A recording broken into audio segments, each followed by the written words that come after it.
We're talking actors and directors who put on the shows. We're talking playwrights and designers who you'll want to know. From the very first rehearsal to the final curtain call. We might be off Broadway, but we're talking about it all. 'Cause we're two local gals with global pals.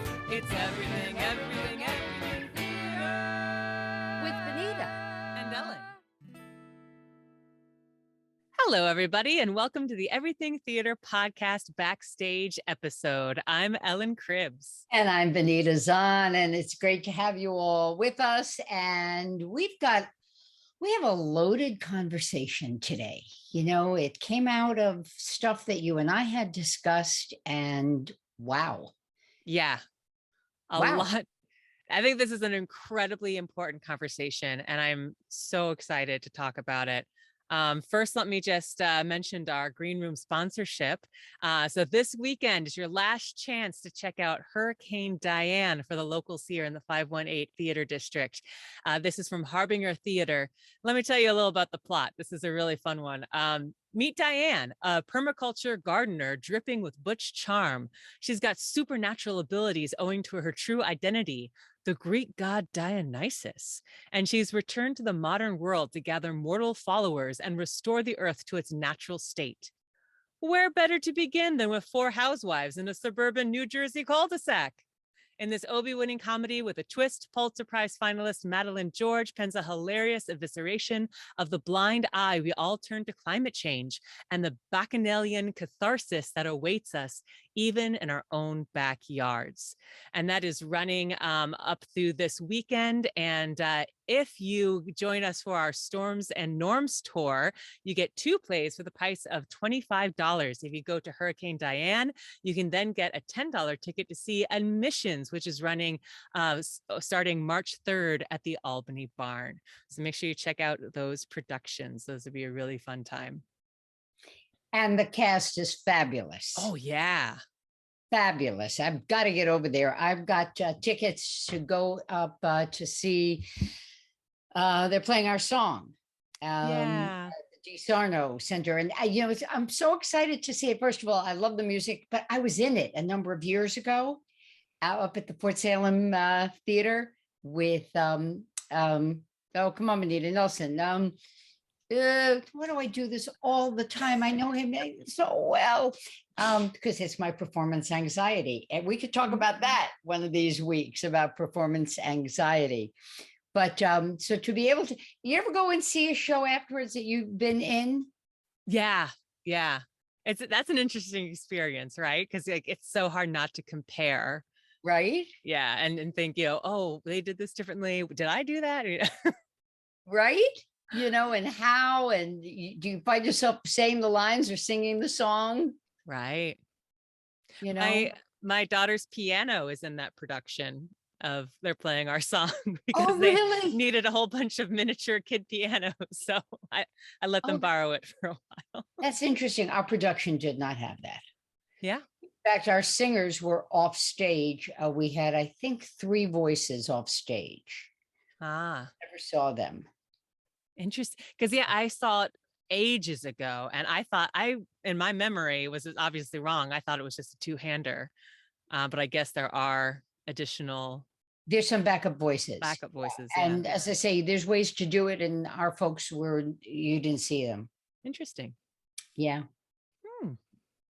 Right. Yeah. So that's what I'm going to see. What are you seeing this weekend? Well, we'll have posted after this, right. But I'm going to see Fly at Cap Rep, which I've heard phenomenal things about. You saw it already? Yeah, really, it's the staging is unique. The performances are all great. I highly recommend going to see it. Yeah, and then I'll check out Seminar too at Albany Civic. Yeah, I'd love to get over to that. There's so much, There's a lot going on. It's very exciting. I know it's getting to the point now where it's, there's only so many days in the week and are really weekend because most shows only run the weekend. And how do you get to them all? Yeah. I know. And Bright Star, well, yes, last weekend, but again, it'll have, we've got to start doing these in real time. Yeah. But a lot of great stuff. So many people, really involved and doing Mhm. really good work, Yeah, absolutely. you know? But we talked about, and that's what was dealt with. Um, when a fellow actor is inappropriate, Mhm. and it stemmed from our experiences, and there was a specific case is noted that an actor from Harry Potter and the Cursed Child was recently fired after an investigation into his misconduct toward a fellow actor. Mhm. So keeping the theater safe, a safe place for everyone involved, it's an incredibly important conversation. Yes. So then we were asking, how should theater companies handle disclosures of inappropriate behavior, and who should cast and crew and production teams report to, and what steps should be followed? And then ultimately, do you have any experience with this? And how do we make the theater safe for everyone? And Ellen, yeah, and we as we get into the answers, some theaters, pro houses will have an HR, Yes. but community theater doesn't. Right. And you're kind of out there because Mhm. maybe a bunch of your friends, Right. and then you see something you didn't expect to see in someone. Mhm. Yep. And we mentioned last time when you posed this question that it can be an incredibly awkward situation and people can feel very trapped and very alone. Yeah. Mhm. Yeah. Who wants to, you don't want to, rat somebody out, Right. but we didn't almost know where to start. And I said to you, the Yeah. last sentence from the last comment, and these are really dense, as you pointed out, Mhm. we started, but why are people in the arts allowed to get away with so much bad behavior? And that really rocked me. Yeah. Is there that much bad behavior going on, Ellen? Yeah, I mean, unfortunately, I think so much of it is swept under the carpet and it all kind of depends on personal experience. I mean, I have been lucky enough, I haven't dealt with too many instances personally that have affected me of anyone being inappropriate with me. I've had, a few awkward situations, but some people that I've heard from numerous times have had issues. And being from Chicago, we mentioned this on another podcast where we touched on this topic very briefly, but they installed the not in our house policy back in 2015. Mhm. And let me read a little history of this, just because it's Go interesting ahead. how it kind of came about. So on January 15th, 2015, Chicago actor Lori Myers made a social media rallying cry, "Not in our house," after hearing yet another account of sexual harassment by the same perpetrator at their long-standing theater. Hundreds of responses revealed that the problem was well known, but no one felt safe enough to speak out. They feared reprisal from both their abuser and from the larger community. They feared they would not be believed. They feared they would not work again. People who knew, they feared they would not work again. People who knew felt they could not speak out because they didn't have firsthand experience. They feared they would harm the survivor. They feared they would be labeled as a gossip or divisive in the community. While a whisper network warned many, others knew nothing, and some hoped they could handle it. This theater was highly regarded and offered opportunities to emerging artists who often got noticed by the press and eager audiences. The brave survivors who spoke out changed the tide, and the Not in Our House Chicago theater community was born. And I was there during this time. It really was a theater everyone respected. I myself hope to work there one day. And this expose came out, and the theater was covered with the news articles all over the front of the theater building.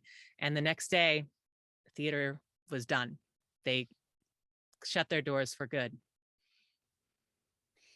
Were there repercussions at other theaters, Ellen? Did anything change?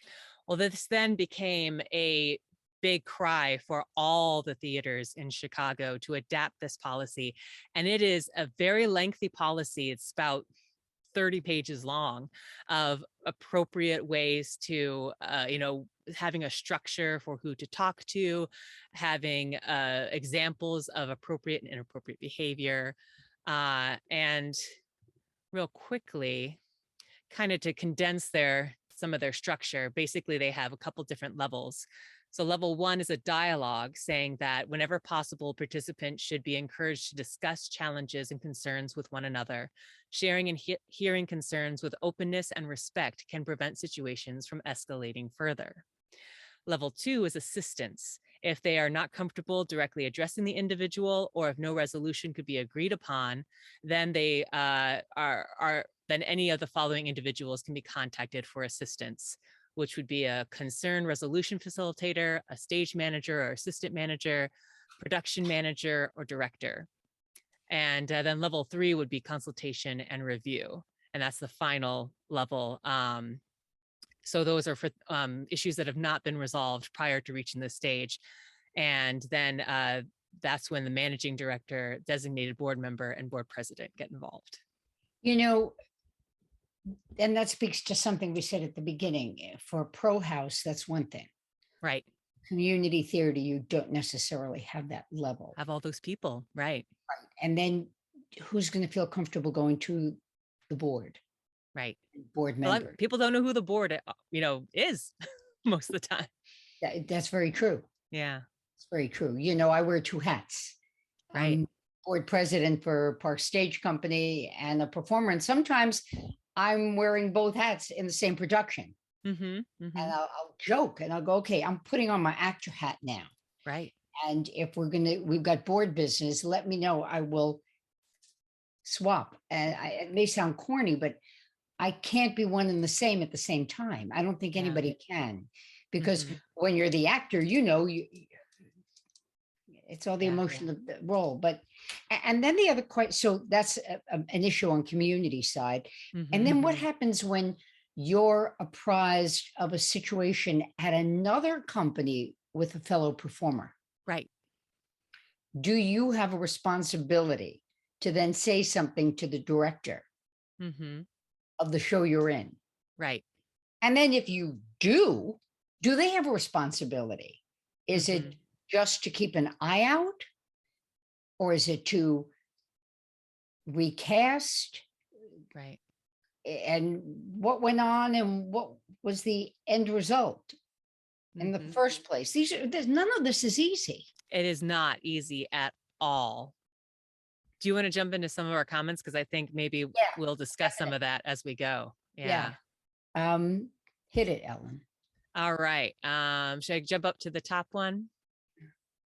Or do you want to read the whole of the last one? No. Oh, okay. So the first one, this is kind of I feel like this is our theme for this episode, was this response. I've been in several productions over the years that have had situations where there were accusations of inappropriateness, mostly men being inappropriate with younger women in cast or on crew. Rarely have I seen much done about it. I've known the accused was reprimanded, but not removed. It was during the run, I think. It's a complex dynamic.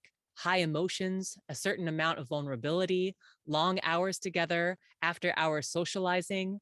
It's difficult to not fall into a close relationship. If there are incidents of inappropriate behaviors, then they need to be brought to stage management, and SM must bring it to the attention of the producer. Depending on how complex the situation is, the offender must be counseled and possibly removed. Plus, there needs to be support for the target of the inappropriate behavior. But above all, the situation must be looked into, not ignored. This is also layer on layer. The line about long hours together, after hours socializing, it's difficult to not fall into a close relationship. A close relationship's one thing. Feeling uncomfortable or threatened is something else. Right. I wonder, and then also the comment about older male, younger female. Do we have a breakdown in communication because of age?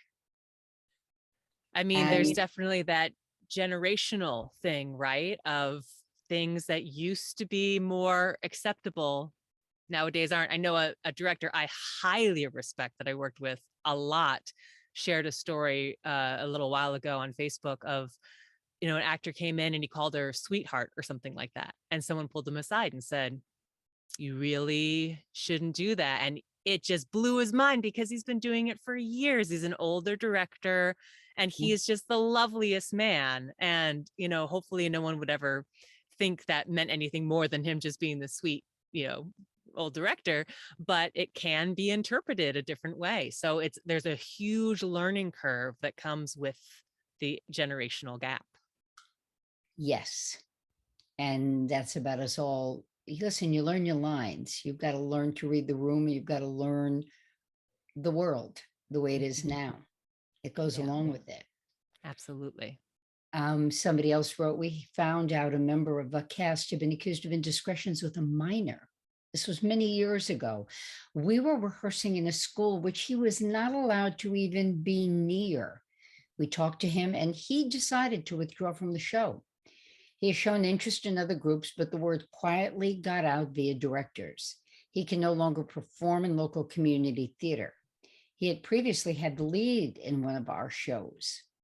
It really pays to check on actors, especially if you've not worked with them before. This mail was, it sounds illegal. Yes. He may have had a record. If you're not allowed to be near the school. So that, I know a lot of educational theaters will do background checks because certainly I think as we go with this episode, we're going to talk about behavior that is obviously wrong, that is criminal, that really the police should get involved. And then there's behavior that is more in a gray area that is a lot trickier in one way because it isn't as cut and dry. Right. As somebody wrote, inappropriate behavior is vague. So sweetheart may have felt inappropriate to one. And we don't have hands on, but if you feel uncomfortable, it's got to get changed. Whereas somebody else might hear the term sweetheart and it sounds just like my pops. Yeah. That line, I can't describe pornography, but I know it when I see it. The next one is keeping the theater safe for everyone is so important. Being a professional actor is so different from so many other professions that I think perhaps people forget that the theater is a workplace sometimes, and the level of professionalism and respect needs to be upheld. Thoughts on that, Ellen? Yeah, there's so much in that. And that speaks back to what you were talking about, the after hours socialization, we're a family when we're in the show together. And another comment I know down below speaks a little bit of that backstage camaraderie and potentially sexual, atmosphere of being in a cast and comfort levels of varying degrees. So I think that is very important. That's why I always go back to, especially in community theater, when there aren't those clear levels, I think there's a lot of responsibility put on the shoulders of the director and the producer, where they need to be very clear up front, day one rehearsal, sitting down and saying, listen, these are the guidelines we will follow. If you feel uncomfortable, you come talk to me. If you don't feel comfortable talking to me, you talk to this person, and tell people where to go, reminding people that not everyone loves to be touched. I'm not a hugger. This is the worst thing as an actor, to not be a hugger, because the theater world, they just hug, right? And I've certainly have had some hugs that felt uncomfortable to me. They were very long, they were very close. And again, it's that gray area of what do I do about this situation, and now that I'm older and have had more experience, I feel like I have the power now to say, hey, I'm not a big fan of this. Please don't do that. Right. But when you're, fresh off the boat and just starting, and you don't want to offend anyone, or Now you have to, now it's only appropriate to ask before you touch anyone in any fashion. Right. I'm going to pat you on the head if that's all right with you. I think my character would like to pat you on the head. Is that okay with you? Yeah. I mean, if you think as a character, if you think your character would do something physical, Mm-hmm. it behooves you. You've had this thought process to come to that. Mm-hmm. So, okay, that's great. It organically came to you, but take the time to share that Right. with your fellow actor. I was listening to an interview on NPR, and it was about, the method and is it dead, method acting, and the big, the Stella Adler and all the big, the schools of acting, in the 50s and 60s. And that Marlon Brando, when he was in Streetcar Named Desire with Jessica Tandy, was horrible to work with, apparently, because he would sometimes rewrite lines and sometimes rewrite, change his rhythm and intention. He never set his performance. Mm-hmm. It was always changing. Great for the actor, horrible for your fellow actors, because you're not sure, did I hear the cue? Didn't I hear the cue? And I bring that up because it's really it's similar. Mm-hmm. You are abusing a relationship when you do that. But you're abusing a relationship if you're inappropriate in your language or touching. Yes. And that's why I think it's so great that we're seeing more and more intimacy coaches in shows, right? People who come in and it's like a fight choreographer saying, this is the kind of touch we're looking at, comfort, how are you both feeling about that? Let's do this very mechanically. And this is the way it's going to be every night. Right. Mm-hmm. Everybody was, titillated by Bridgerton, the first season. And when you heard from the actors, it was just that, just as you said, this was blocked out. Mm-hmm. And everybody knew the right hand was going to be here and the left hand was there, and knew this knee. This was not about sex. Right. You thought so at home. Mm-hmm. But they weren't making porn. Right. And even there were rules. Mm-hmm. Let's be clear. Yeah. It's not anything goes. Mm-hmm. And it's not anything goes. No.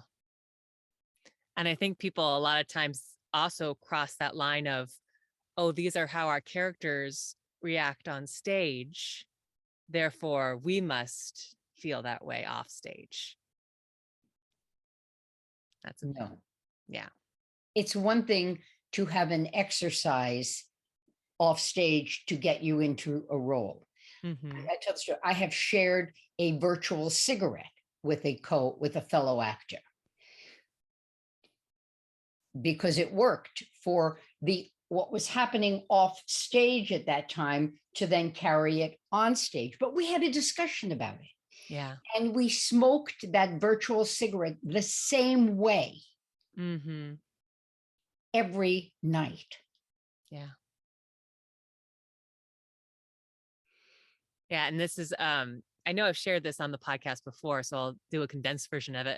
But this goes with fight choreography too, because again, it's touching, it's vulnerability.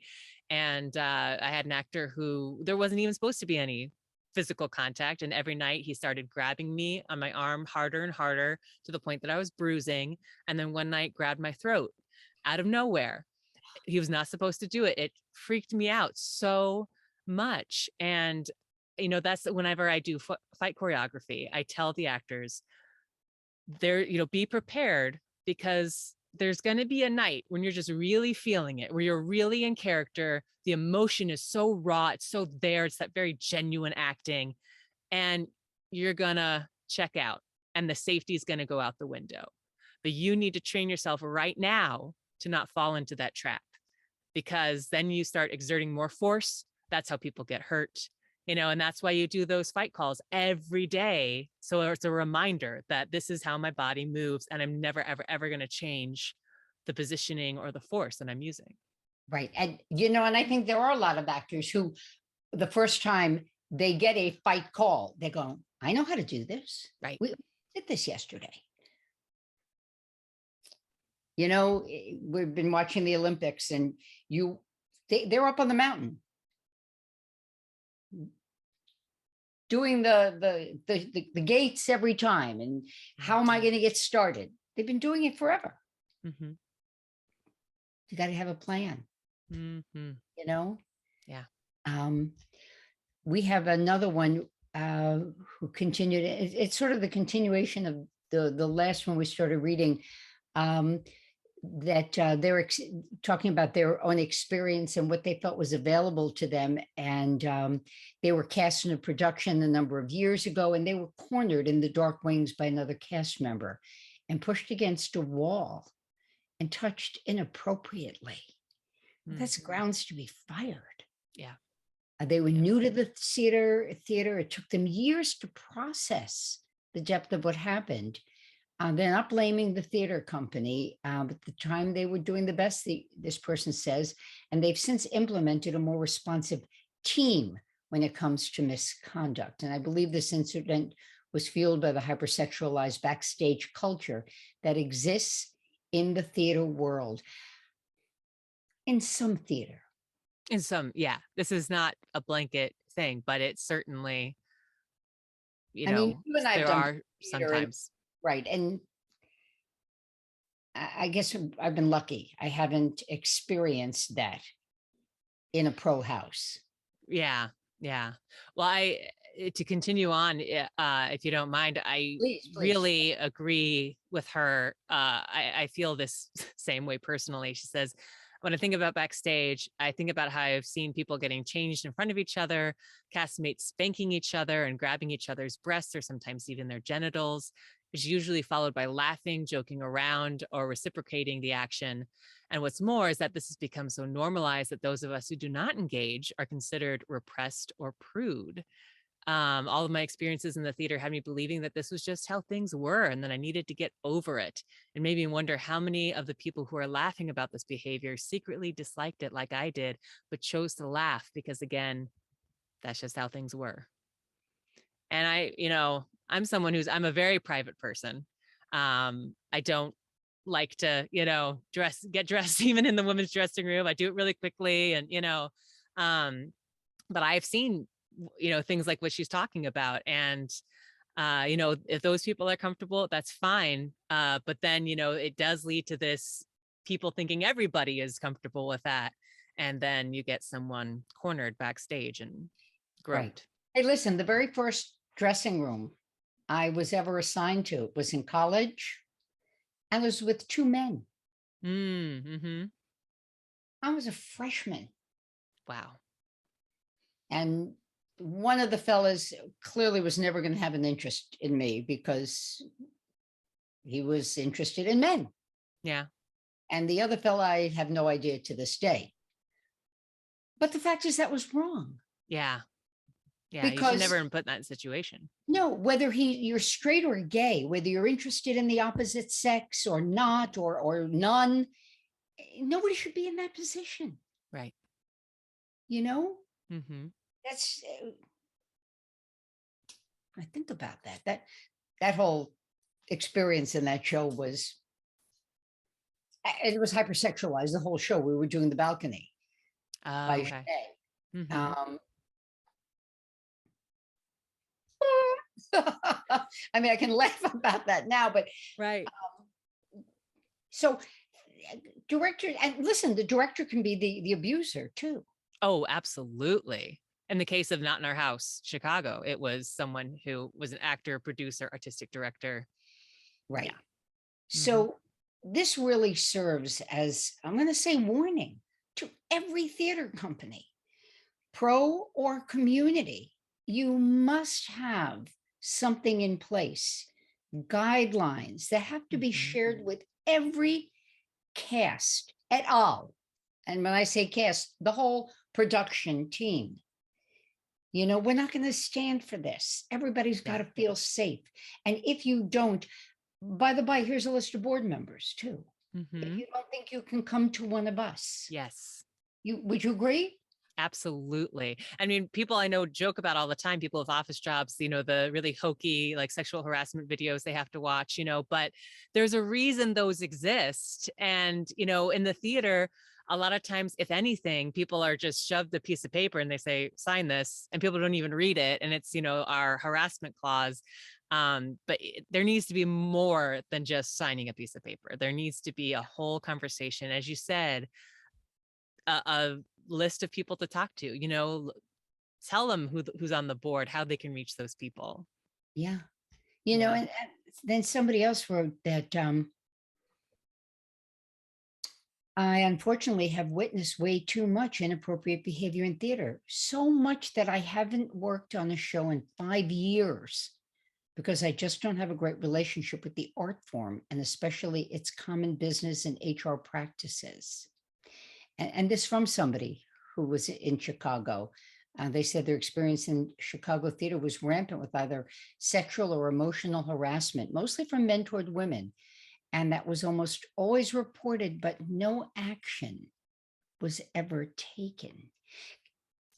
Ellen, and it goes back to the first story out of Chicago. Yeah. You talked about that person to finally, screw your courage to the sticking post, if you would, to finally get the courage up to go to somebody and say, and they go, Right. Yeah. I mean, unfortunately, we see this in cases of sexual abuse all the time, right? People are reported to. I used to run a program in Chicago teaching kids how to keep themselves safe. And it's heartbreaking that this has to exist, but we would tell the kids 5 adults. You need to think of 5 adults that you could talk to, not just one, because you might go to the first one and they may not believe you or they may not do anything.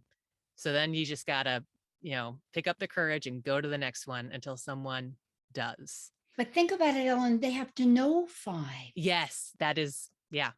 So now the onus is on the abused. Yes, yes.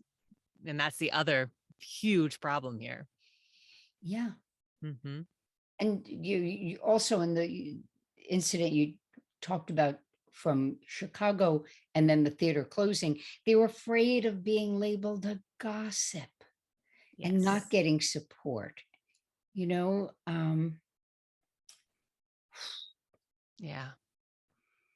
That what happens? They will go.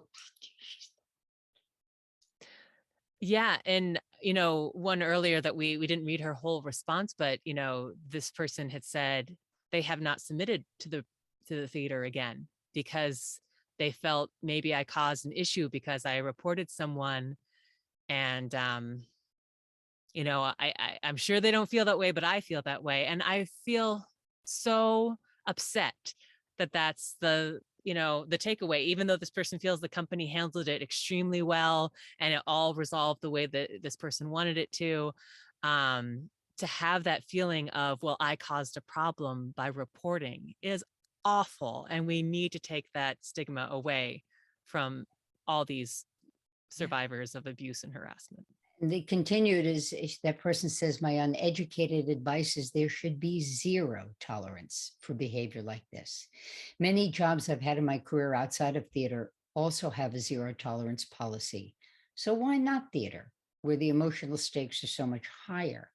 This avoids the chances of the abuser retaliating too. Listen, I've had this in professional workplaces outside of theater. Mm-hmm. And the abuser given the benefit of the doubt. Right. Mm-hmm. Okay, but you heard it from more than one person. In fact, you heard it from a number of people. And the information was that this had been going on for an extended period of time. And somehow, for some reason, our society has this very false idea that people lie about these things when it just statistically is not true. People do not lie about harassment and abuse and assault. And to finally come forward and talk about it takes every last bit of breath in your body. Mm-hmm. Mm-hmm. Yeah. So I think our takeaway from what we've heard from, and really thank you to the folks who share their Absolutely. unfortunate experiences, is there has to be a game plan in place. Every theater needs a set of rules and how to go about sharing if you think you've been abused or mistreated or just frightened. Some people just like scaring you. Listen, that the person who wrote that they were cornered backstage and inappropriately touched. I can recall being backed up against a wall like that. And if you will, the hot breath and no touching, didn't have to, but the proximity.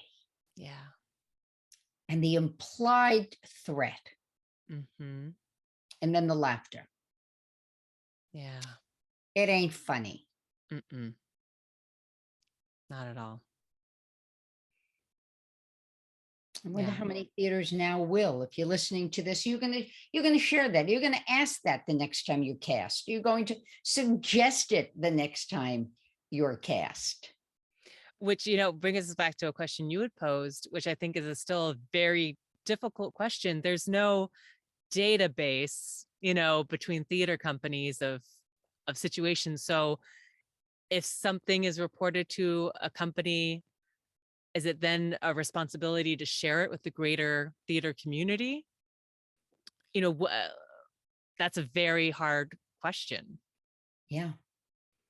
Especially in those, again, if it's a criminal case, it's very cut and dry, but those gray area ones where maybe someone didn't quite realize what they did was inappropriate and it was addressed to them and they stopped and that's the end of the story, then personally, I feel like you don't need to blast that person's name all over, but if it's something that was a repeated offense or they didn't stop when they were told to stop, then it's time to start making some calls, I think, and let people be aware of what's going on. But at what point after that person's cast, do you blackball that person right out of the gates so they're never cast? Yeah. I don't have the answer. It's a very, very hard question. And and that's kind of a, theaters don't have that kind of communication with each other normally of, hey, this is what's going on over here, what's going on over there. So let me ask you, if you get cast in your next show and somebody is inappropriate with you, like holy schmoly inappropriate. Inappropriate's inappropriate. I shouldn't even. And then you say something to the director and the director says, yeah, I heard about that person. I just didn't know what to do. Or a friend says to you, oh, you're with so-and-so in your cast. Do you know about them? Right. And you go to the director and you go, did you know so-and-so was accused of doing such and such? So Ellen, how would you, it's hard to suppose, but if you're in that situation and you find out that someone in your company knew. Yeah. That would be very frustrating. Would you stay in the show? Would you demand that other person being recast? I think that's, another question of what repercussions are there. And, one of our commenters said they personally felt the person didn't need to be removed from the show, but that the behavior just had to stop. And when there was a conversation, it did. And it was awkward for the rest of the run, but they got through it. So but then also said, I feel like the company would have supported me had I said, I want that person out of the show. Yeah. So you have to check in with people to see how they're feeling. And Whew. This is a very hard topic. And it's not just man and woman. No, certainly not. Let's be real clear. It's people. Yep. We have to be that it's people. Yeah.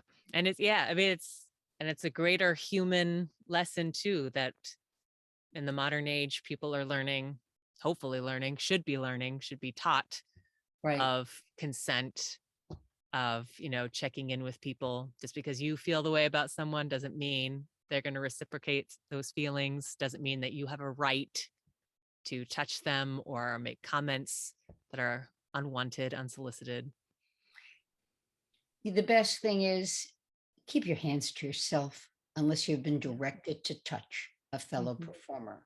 And if you feel compelled to touch them in your character, tell them and ask them. And if you're told no, but you still feel really strongly about it, maybe it's just time for a discussion with the director so you can figure out how else to make that scene, that beat in the scene work for you. Yes. But, no means no.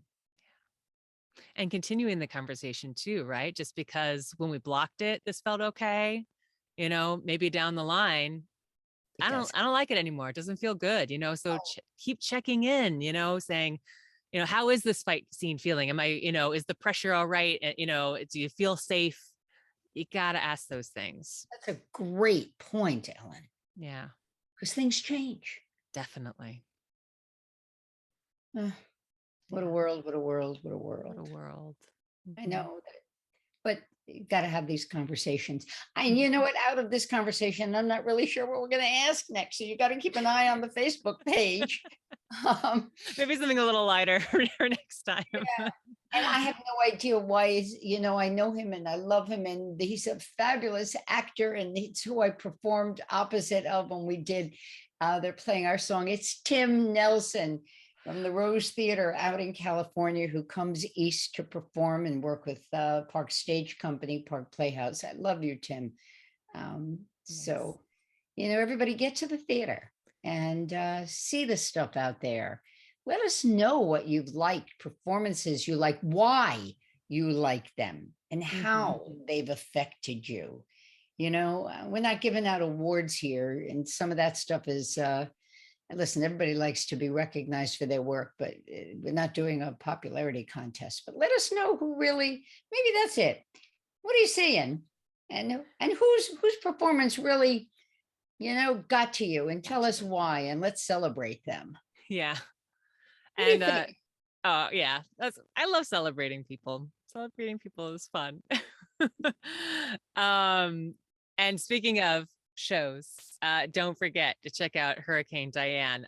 So this is directed by Patrick White, and I gotta say, Patrick does an amazing job of finding these gems of plays that you're not going to see anywhere else. So this one is a fascinating melding of the ancient verities to our wasteful culture, with the character of Dionysus recruiting suburbanites in Red Bank to join her in saving the earth from climate change. It's the Bacchae meets the Real Housewives of New Jersey. It's got a wicked sense of humor from a writer of Only Murders in the Building. I love that show.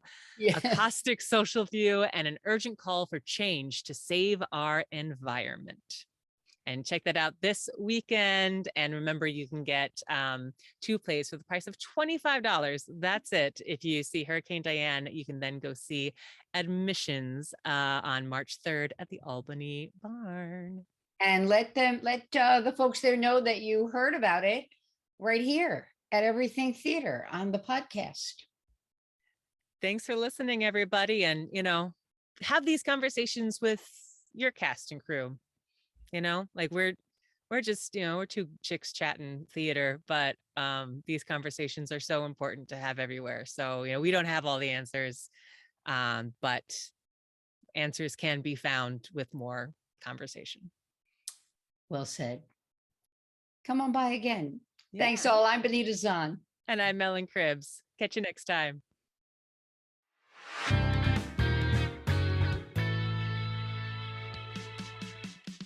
Thank you so much for listening to the Everything Theater podcast.